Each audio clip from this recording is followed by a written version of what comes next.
So this is Hawkstalk Ep1. I'm Thomas Kittrick. I'm Jamie Bell. And we are a group of rugby league fans from Wakefield Hawks Rugby Club who spend most of the time talking and debating, arguing about rugby league. So we thought, why not record it and get other people's opinions as well. Episode 1 will cover 3 points. And it's just points that we feel are hot in rugby league at the minute. We're going to aim to try and get a different guest on with us every episode as well, just to get so you don't get bored of our voices. But for today it's just me and Jamie, so that's sad luck for you. Feel free to join in with a debate using the hashtag Hawkstalk on the @Wakefield Hawks Twitter, or you can listen from our YouTube channel Wakefield Hawks TV or website www.wakefieldhawks.co.uk. As always, a massive thanks to our club sponsors, I Love Travel, Cedars Group, EMM, Royal Spice and JTB Digital Print Solutions. So the 3 points today, Jamie, are number 1, the Tony Adams appointment. Eddie Hearn's points on the salary cap and getting rid of it, and is moving games such as Wigan Catalans to the new camp and what we did with England, New Zealand to Denver. Is it a good way of growing the game and trying to get more people watching the sport? So we'll start with number 1 then, Tony Adams. Good appointment, bad appointment, what's your thoughts? My thoughts, I think it's a good appointment. High profile guy, ex-England football captain, big public figure, everyone knows him, practically everyone in the country knows him.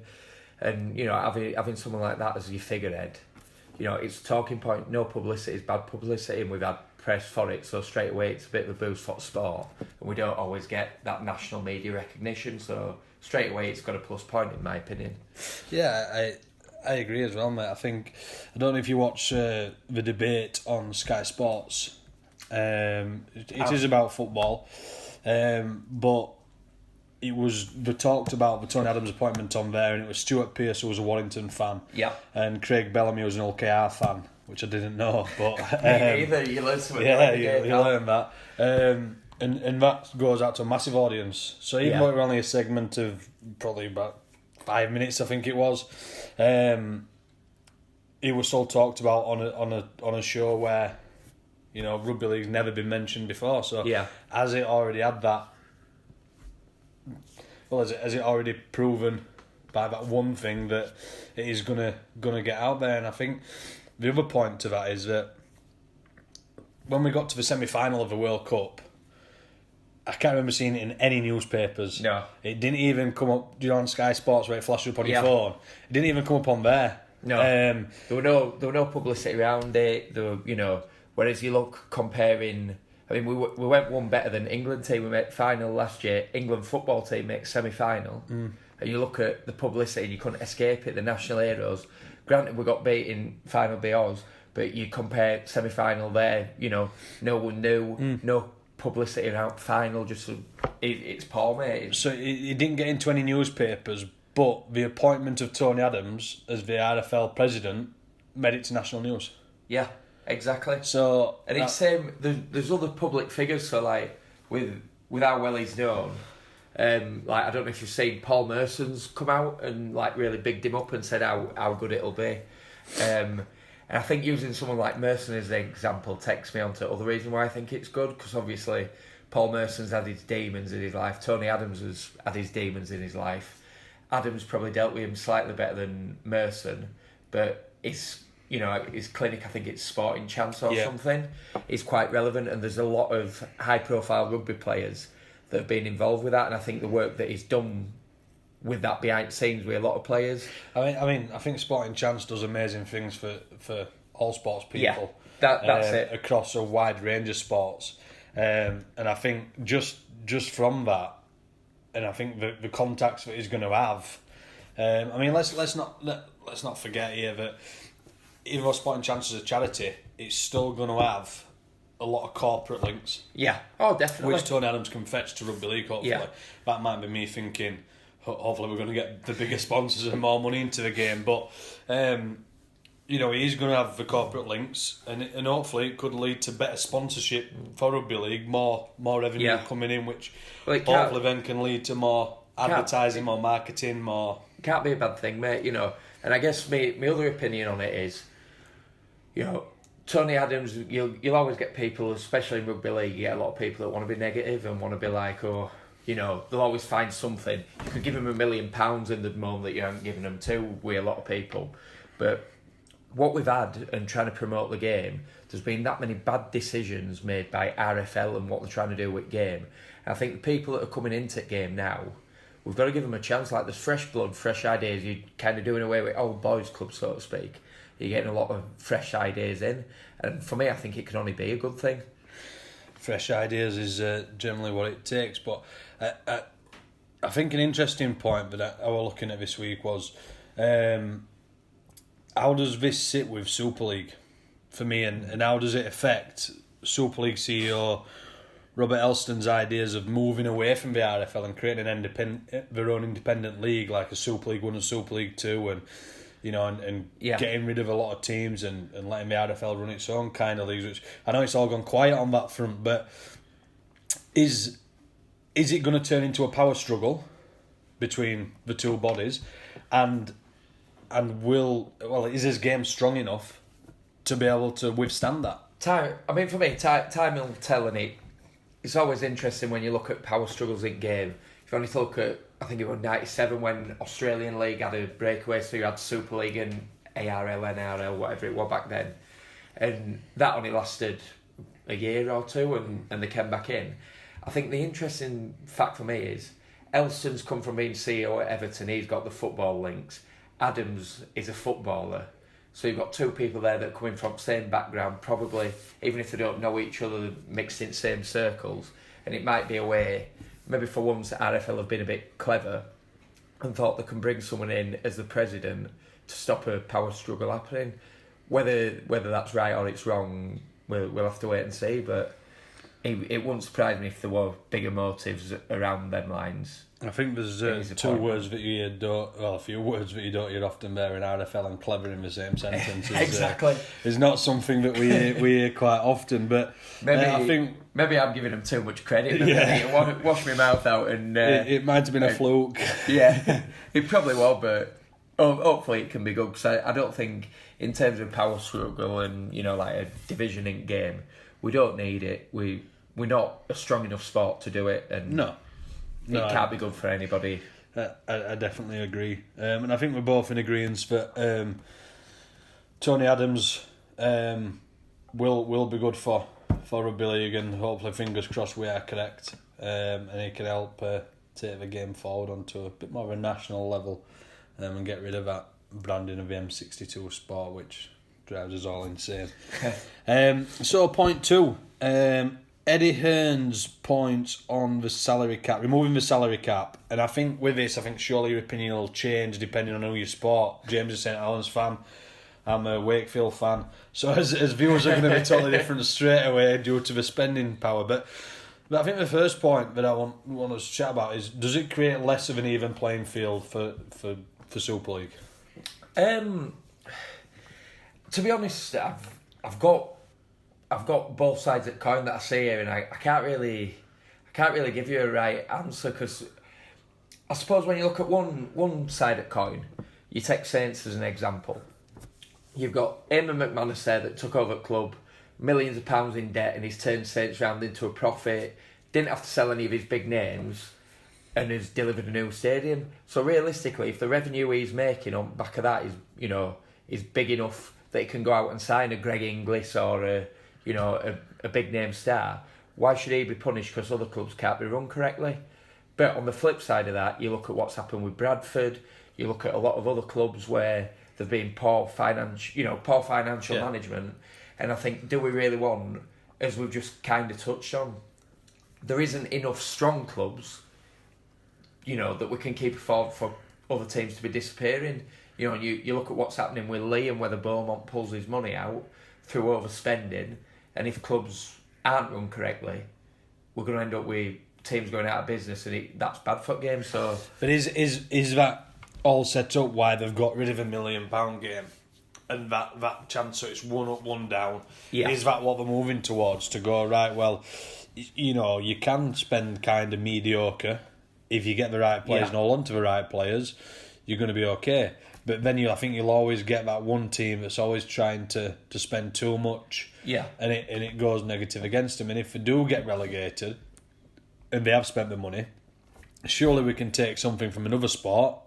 There's been in football with parachute payments, stuff like that. I know there's a parachute payment in place now, but obviously from what we've seen to Lee, if you don't come back up, it's non-existent the year after.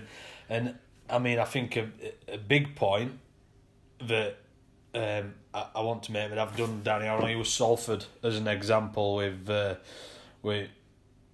Mao and Kukash. Would it have been different if he didn't have salary cap implications? So would he have gone out and signed the best players? I mean, he were already linked with Slater. He were already linked with Hayne. Would he have gone and got them in Super League if he didn't have to worry about money? And the second point of that, go on, I'll let you he finish. could have gone and signed out whatever he wanted, and would that attract more money men to the game? Because at the minute, why would you buy a rugby club? If you're a multi-millionaire, why would you buy a rugby club? Because there's that many... You can't make it as much of a success as you want to because you're limited to what you can spend. You can't come in and chuck money at it. So would it attract more people with money to the game if you could go and spend what you wanted, which goes back to your previous point about clubs not being run properly, clubs not being able to, and not attracting investment as well. Yeah. I mean, for me, I've got my own views on it. I think regardless of whether Kukash could have spent as an unlimited pot of money or spent every penny that he got, I think it showed he tried doing the right thing, but he threw big money at Adrian Morley, who was well past his prime. He threw big money at Rangi Chase, who, for as good as he could have been, he were throwing big money at players that could have run in Super League, and let's not take away from him. They would have got top 8 in that season where if they didn't get the points deducted for breaching the salary cap. They didn't get relegated. They just kind of held their own. But he was signing the best players that was available, overpaying players. I mean, it took some from your lot that were well overpaid, that were bang average players. But if he could have gone to Australia and he could have gone and got the better players. I don't think they'd have come, and I think if we use football that is unsalary capped as an example, I think there's also an aspect of why can't we any sportsman, why can't why can't Wolves have got big money investors, why haven't Wolves been able? I know there's financial fair play elements, but football clubs seem to have a way around it. But you won't see Wolves going out and signing. I don't know, you wouldn't see Pogba on his way out of Man United to but I think that comes down to Champions League and stuff like that, doesn't it, as well, and money coming into the club. It's still got to be a viable business, surely, at some point. I think you've got a thing, and especially with clubs like Salford, I think, I don't know if you've read comments that Kevin Nagama's made out today, so he's just signed with Saints for next season, and Nagama's said he's always wanted to play in Super League. He'd had a few offers in pass, but he were waiting for the right offer to come. I know he were linked with Warrington, but he were another one that were linked with Salford, and without saying as much and naming him. But again, is it because of if they'd have kept going over was Salford and they got into the Super 8s that season when they should have, if you want, for salary cap, obviously, and getting that point deducted or 2 points deducted, whatever it turned out to be, would that have been their stepping stone? Could they have kicked on from there? Could that have been where, right, we're in top 8, you could have gone and signed 1 or 2 other players, it's a bit more stable. Yeah. I think the other thing is as well, for them recruitment-wise, as in a club, if you're in that bottom 4 and you go down, you don't know what you can and can't recruit. No. I mean, Witness have been lucky that some players have honoured the deals like Gelling. Gelling could have gone to more Super League clubs. And to kind of, I like to argue with anyone, so I'll argue with myself a little bit. You look at someone like Jackson Hastings, who came over because they were in a bit of bother, had chances to go to Wigan, he was linked with Leeds, a couple of bigger clubs, and he's just turned around and snubbed them to stay at Salford. So, yeah, I guess it's one of them. Potentially, it could have been a stepping stone. Would it have been good for the game to get another team in there? Yeah, it would have been. I I just think the other, maybe I'm being a bit harsh on Salford. I think the other points for Salford is like the stadium. They don't get the big crowds. No. They don't get, and I think had Marwan Koukash bought Bradford rather than Salford, I think we'd be having a total different conversation. And I do think if he'd have gone after Bradford, he'd have had more success with people. Well, there was talk about one a few years ago. Yeah. Marlon Cook's wife, I believe, was going to buy Bradford Bulls, and it were going to be called Bradford Red Bulls and sponsored by Red Bull, a bit like the football franchise that they've got with all the others. Which, again, big investment into Bradford Bulls, which probably at the time could have done with it. Because let's be fair, I mean, his money, okay, he spent a lot of money, but you know, he were trying to fetch players into with one arm behind his back, really, wasn't he? I mean, if he'd got the money at say a Wigan or a Saints, could you have seen them kind of players coming over and been able to pay whatever? And Salford aside, I know we've gone a little bit off the original point here and had a good old go at Salford, but would it increase? Let's get an answer on this, or your opinion on the answer. Would it increase interest from potential investors who could chuck money at clubs, no salary cap implications? Go and you could keep the English players in the league because you could match the wages. I mean, you look at average salary in NRL, you're looking at like $80,000 for a squad player. Yeah. Over here, you're probably looking at 35 grand. Yeah. If you, and I think, you know, it's... I think that this is where, so going back to RFL and not being clever, this is where the salary cap remains static for so long, and with inflation, it's just business. No company were paying the same wages in their industry that they were doing 15 years ago when you take inflation into account. And it's the RFL that have caused this, you know, this backdrop.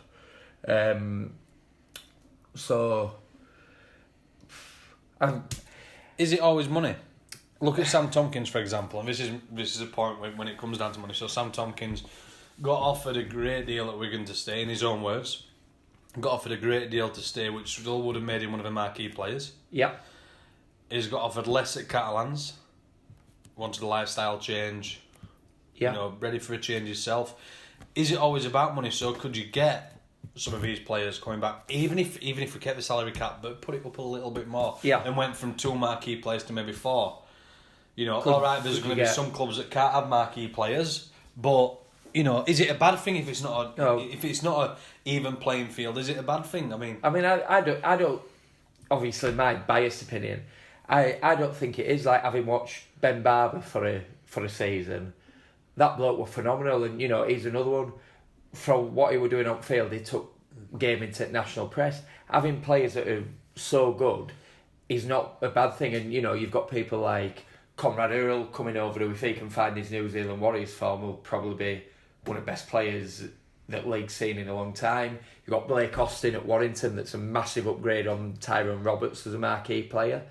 We are starting to get a bit more, and I do agree with you. I think if there were more wiggle room with clubs on cap, it wouldn't be a bad thing. And your teams like your Wakefields that have built a squad without paying big bucks, you know, they'd still be able to keep their players. You're not taking salary cap off them. They could keep what they've got, and they'd still probably be competitive in league. So the only thing that I do personally is, I think, rather than just increasing salary cap or your marquee player allowance, my way forward would be that you offer a reduction for every homegrown player that your club develops into your first team squad.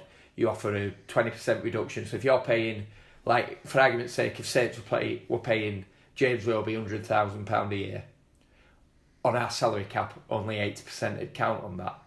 And then you kind of get it where you're putting money into developing your homegrown talent, you're getting rewarded for bringing your players through, your good young English or British players coming through.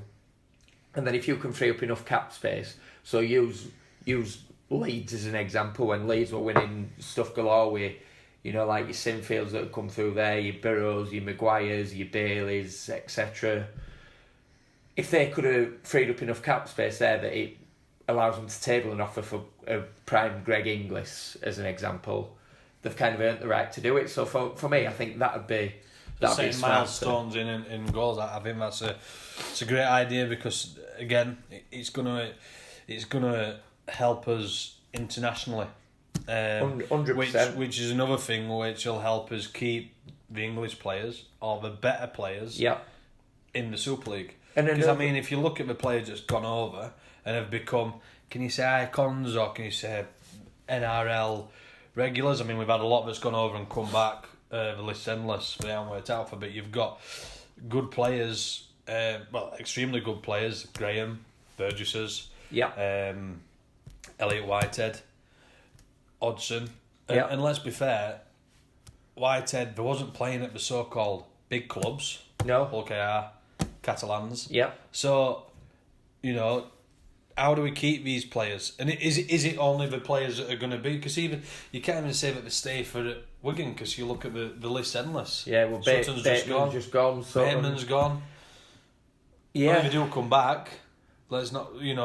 But do we want them to go on and have a year out there and come back, or do we just want them to stay in Super League when they're in the prime? That's it, and with players that we're hopefully starting to attract again. So some big names. It'd be better if we could keep them in Super League. And I think just going back to my point around your homegrown players, I think the knock-on effect for that is for teams such as your Wakefields. Use Tom Johnston as an example. It give Wakefield a bit more room to play with in cap space because he's an homegrown, developed player. So you're probably going to give your smaller clubs, rather than just keeping them in competition, you're going to get your smaller clubs that might be losing out on players to bigger clubs with bigger money that they could match what they're offering, and it won't count on the cap. If you've got a team that's close to the cap, it might help them. It might help them keep hold of the talent. So I think for keeping players in Super League and keeping them at club that's invested in them, it would help. Yeah, that's my thoughts. I think they tried it, didn't they, with trying to keep players over here with them. Didn't we have when a year ago, 2 years ago, we had the central contracts with RFL. We had about 3 of them, and it were like, oh well, we're not going to bother with that anyway. Yeah. Plugs were running out of money. That would have flawed. That would have flawed the system though, because you could have ended up with a club signing a player on a 4-year deal, and he went on first year deal. He gets central contracts. So it's funded by RFL, and then he gets dropped out at England set up, and do they then turn around and say, well, up yours, and if you've got someone contracted, you've got to take over that amount, and it screws clubs up with the salary cap, or do the RFL carry on sticking funding into a player that ain't going to be involved in national setup, or it's interesting. We've discussed quite a few bits on that point. It's not like me and you talking too much, mate. Yeah, exactly. So, Eddie earns points on salary cap, removing the salary cap. Good thing or bad thing? Because I think I'm on the fence. It'll be interesting. I'm on the fence, but just on a side note, I think the other potential is with someone like Hearn. You look at what he's done with matchroom boxing and the contacts he's got. Eddie Hearn's probably the man that could get better investment and promote rugby league better, and you get better investment from people. Clubs get more money.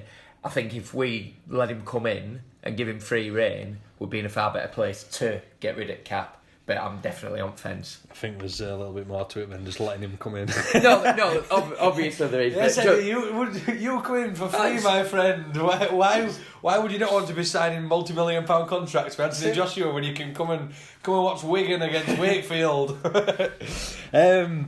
Yeah, good stuff.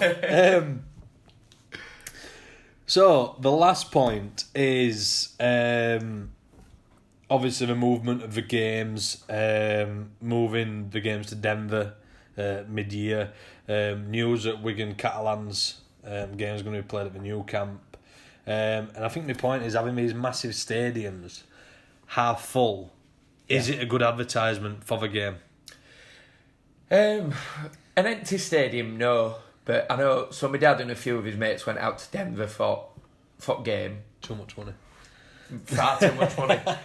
If he's listening, he don't give me enough. He should be paying for me to go. He didn't even take me with him. If he's giving money out, he can adopt me as well. But I know he was saying they were sat talking. There were quite a lot of interest from Americans because they thought they were coming to see the All Blacks. They didn't realise it were Kiwis. They thought they were seeing All Blacks in start. But American football fans that turned up and came to game, that was walking away from that saying, oh yeah, we'd love it to be out here again. We're going to go tell all his friends about it in a place where we're unheard of. So we're a crowd of 19,320 of a game. Now, I've looked all over to try and find stats, and I know it'd be hard to try and get the stats of what was actual rugby league fans and what was new viewers to the game. Yeah. Which I think would be a real interesting fact. And, it's been interesting to see as well what actual promotion they did over there in Denver. Yeah. Because I mean that stadium was like 70,000. Yeah. It's a huge stadium. It's massive, and like I said, I don't think if you see an empty stadium, it don't look good. It don't matter how you dress it up, even when it's not more full than that. So look at Wembley when Catalan's got there was still a decent crowd, but the empty seats, it don't look good. It takes away from a spectacle. So I've got some figures from the last Test series, England New Zealand. So it was at Hull, Liverpool and Ellen Road. So Hull, there was 17,649 for the whole game. At Anfield, 26,324, and at Ellen Road, 32,186. And I think the interesting thing there, the biggest crowd was at the game when really there was nothing on it. Yeah. We'd already won the series. Maybe that's my opinion of looking at it. But if we go back, because I've done my research, Jamie, because I'm good at stuff like this. So if we go back into 2015, the same game at the KC Stadium, in 2015 for the same test, there were 23,000. 23,000. And in 2011 for the Four Nations match, there were 23,447 against the exact same team.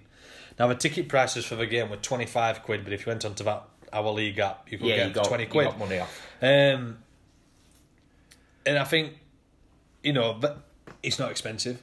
No, it's not expensive compared to football. You're probably paying about the same as what you're paying. I'm a Barnsley fan. It's what it costs £20-25 to get in and watch League One. Don't know what it's like in the Premiership because we haven't been there for a long time. We're not going to get back there. We've spent money watching England football, and we've paid like 50-60 quid a ticket to go to Wembley and watch England football. Shows how stupid we are with money, but That's probably why your dad don't give any. Yeah. But no, like it's not too expensive to go. I mean, that's cheaper than watching Leeds United week in, week out. Does it come down to venues? Is it locations? I think that plays a part.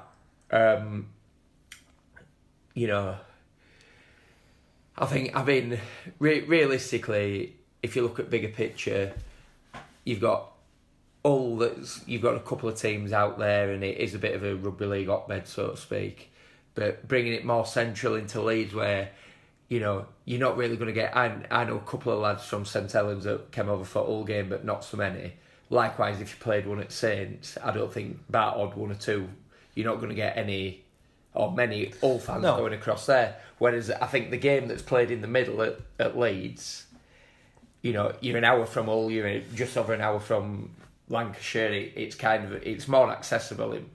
It makes it more accessible. Well, in 2015, the three stadiums was the KC, the Olympic Stadium in London, and the DW Stadium, Wigan. The attendances were the KC were 23,564, like we've already said. Yep. Olympic Stadium, 44,394. The DW was 24,741, which over 3 games was 92,699 fans. Obviously, might be a repeat. The recent one that we just had was 76,069 total across all 3 venues, which is 16,630 less tickets sold for a New Zealand tour. Maybe rugby league fans are just getting smarter and realise that there's a dump and no one wants to go. I can't say anything on that. Sorry to anyone that's from Hull. Or... I can't say anything on that with regards to stadiums. We've been to Bellevue recently. I would take the KC Stadium in the middle of Wakefield. I'd even take Hull KR Stadium. Yeah, fair point. Because it is better. But I think going back to venues and locations, in 2016 in the Four Nations, England played Scotland at the Ricoh Arena. I don't know if you've ever been. Fantastic stadium. Yeah. In Coventry, and there were 21,009 there in 2016. So that was 2 years ago. Even that's more than we got in Hull. Yeah. And we played Scotland. Yeah. No disrespect to Scotland or the Scotland squad. We weren't there on merit, but if you're trying to advertise a game England-Scotland, England-New Zealand, there's one that's clearly easier to market. Definitely. I mean, I think and you sold more for there. So, is it good to move the game? Is it spreading the game? Is it? I think in some respects, and we won't know, but it's my opinion, and maybe it's me as a sceptic, but I think you take a game to Olympic Stadium, it's the first time that rugby league's been played there, there's a bit of people, I wouldn't mind going there, so, and you can make a bit of a weekend of it, so like people might look and say, well, do you know what, we'll go down to London for the weekend, tech gaming, do a bit whatever. Realistically, no one's going to want to go to Hull for the weekend. Like Coventry, same. It's a bit. I don't want to call it a gimmick, but it's something different. It's a stadium that if you're just a rugby league fan, you'll have never gone to. And I know I've done a few away games this season with football with Barnsley, and we've gone to stadiums that we've not been to before because people like to go to different stadiums. Exactly. A different spin on it, on the actual not location and venues. Is it down to central funding for the RFL? Is it the way that we've stripped back over years on community development officers? And I don't mean club community development officers, I mean the actual rugby league development officers for the RFL. Now, we play out at Sandal Rugby Club. Wakefield's got their own RFU rugby development officer who drives around in a branded RFU car. Yeah. Barnsley's got one exactly the same. So has Sheffield. So they've got these development officers in these areas. Yeah. Whereas we're so far behind.